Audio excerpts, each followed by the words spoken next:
Сәлеметсіздер ме, балалар? Сауат ашу сабағын бастаймыз.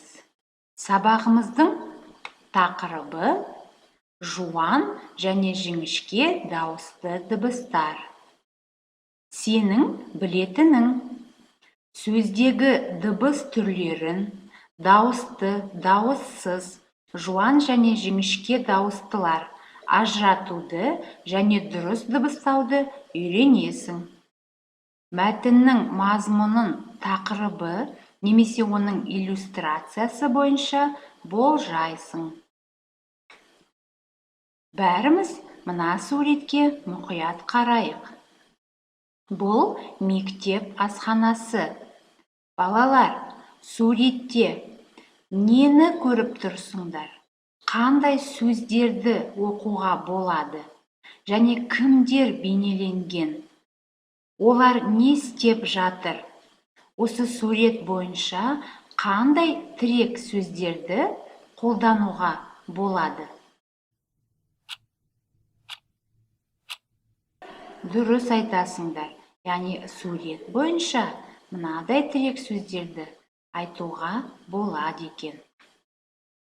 Асхана, аспазшы, сорпа, мәзір, ботқа, тоқаш. Жарайсыңдар, балалар. Ары қарай сол сурет бойынша мынадай мәтінмен жұмыс жасап көрейік. Мен сендерге оқимын, сендер де менімен бірге оқуға тырысыңдар. Мынау мектеп асханасы. Асхана кең, жарық әрі таза. Біз 3-ші сабақтан кейін асханаға тамақ ішуге барамыз. Аспазшылардың пісірген тамақтары өте дәмді. Мен сорпа ішемін, не ботқа жеймін. Шаймен немесе шырынмен тәтті тоқаш жегенді ұнатамын. Тамақ ішер алдында қолымызды жуып, бір-бірімізге ас болсын дейміз. Балалар, асханаға барған кезде біз қандай ережені сақтауымыз керек?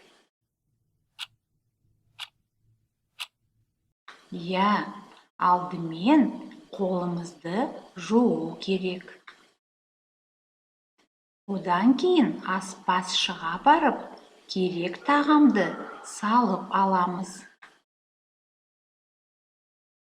Ас болсын деп тағамдарды жейміз. Содан соң ыдысымызды белгілі орнына апарып қоямыз. Дұрыс айтасыңдар. Мәтін бойынша тапсырмаларды орындап көрейік. Мәтіннің бірінші сөйлемі. Мынау мектеп асханасы. Енді сендер осы сөйлемнен дауысты дыбыстарды тауып көріңдерші. Дескриптор.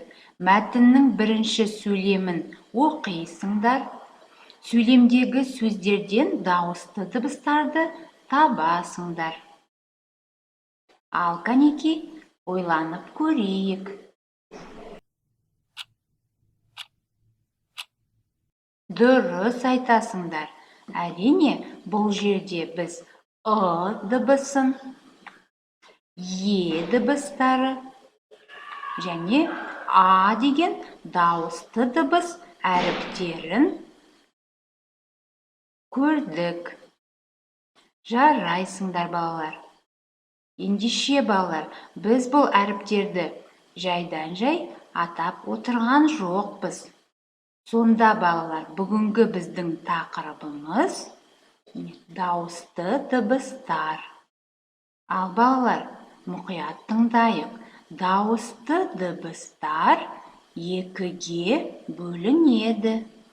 Олар жуан, және жіңішке болады. Ал жуан дауысты дыбыстар, балалар, ол А, О және дыбыстары екен. Ал жіңішке дауысты дыбыстарға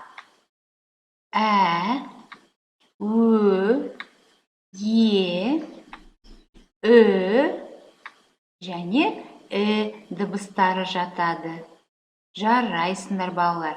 Міне осы схеманы есте сақтап, дауысты дыбыстардың түрлерін ажырата білуді үйреніп, жаттап алыңдар.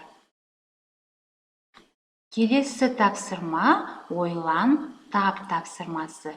Сендерге суреттер берілген. Осы суреттердің атауын атау керек. Бірінші сурет ол бәліш. Дұрыс айтасыңдар. Ал мынау не?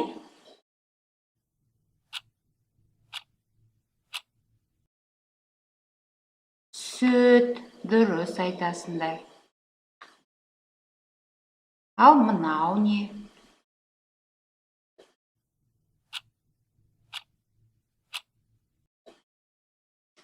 Ірімшік екен, балалар. Келесі суретке қарайық.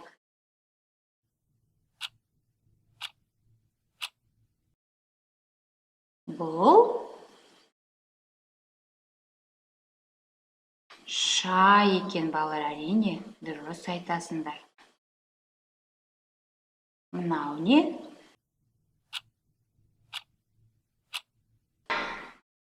Сорпа.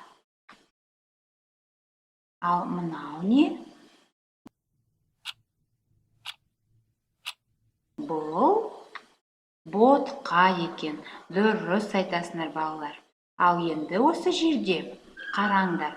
Бірінші қатардағы сөздер мен екінші қатардағы сөздерді салыстырып көрейікші. Олардың қандай айырмашылығы бар екен? Дұрыс айтасыңдар, әрине, бірінші қатардағы сөздер жіңішке айтылады, ал екінші қатардағы сөздер жуан айтылады. Яғни бұл жерде жуан дауысты дыбыстар мен жіңішке дауысты дыбыстар бар екенін байқадық. Жарайсыңдар, балалар. Келесі тапсырмаға көшейік. Бірінші тапсырма, балалар, алғашқы әріптерден сөз құрау керек. Ол дегеніміз, мына суреттерге қараймыз да, осы суреттердің алғашқы әріптерінен сөз құрайсыңдар. Дескриптор, сурет атауларының алғашқы әріптерін табасыңдар, сөзді дұрыс табасыңдар.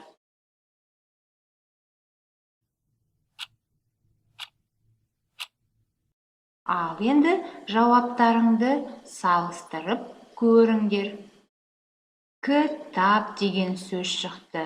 Дұрыс айтасыңдар. Өте жақсы, балалар. Енді келесі тапсырманы орындайық. Келесі тапсырмада кітап деген сөзге дыбыстық талдау жасау керек. Дескриптор, дыбыстық талдауды жасай аласыңдар. Жуан жіңішке дыбыстыларды ажыратуды үйренесіңдер.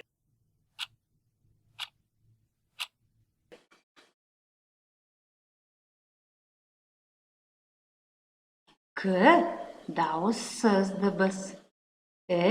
Дауысты жіңішке. Т дауыссыз дыбыс. А дауысты жуан. П дауыссыз дыбыс. Жарайсыңдар, балалар. Енді келесі тапсырмаға көшейік.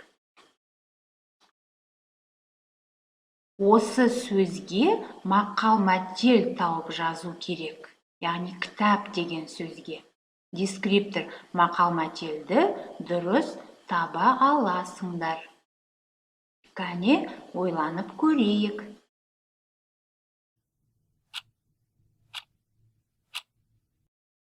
Енді мақал-мәтелдеріңді менің мақал-мәтелдеріммен салыстырып көріңдер. Кітап білім бұлағы. Күш білімде, білім кітапта. Кітап алтын қазына. Жарайсыңдар балалар. Яғни сендер бұдан да көп мақал-мәтел біледі деп ойлаймын.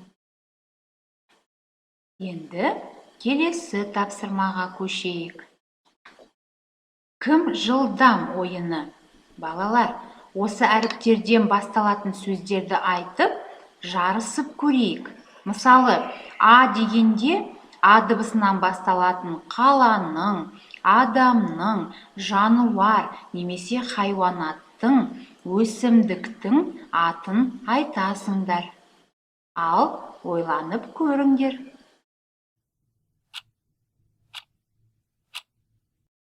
Кәне, енді жауаптарыңды менің жауабыммен салыстырып көріңдер. А дегенде Айгүл, қаланың аты Алматы, жануардың аты Арқар, өсімдіктің аты Адыраспан. Е әрпіне адамның аты Ернар, қаланың аты Екібастұз, жануардың аты Ешкі, өсімдіктің аты Емен. Ө әрпіне адамның аты Өркен, қаланың аты Өскемен, жануардың аты Өгіз, өсімдіктің аты Өгейшөп. И әрпіне адамның аты Иса, қаланың аты Иран, жануардың аты Ит, өсімдіктің аты Итмұрын. Жарайсыңдар балалар. Сонымен бүгін сабақта сендер сөздегі дыбыс түрлерін ажыратуды үйрендіңдер. Жуан жіңішке дауыстыларды ажырата білдіңдер. Әртүрлі тапсырмаларды орындап шықтыңдар. Сабақ аяқталды. Сау болыңдар.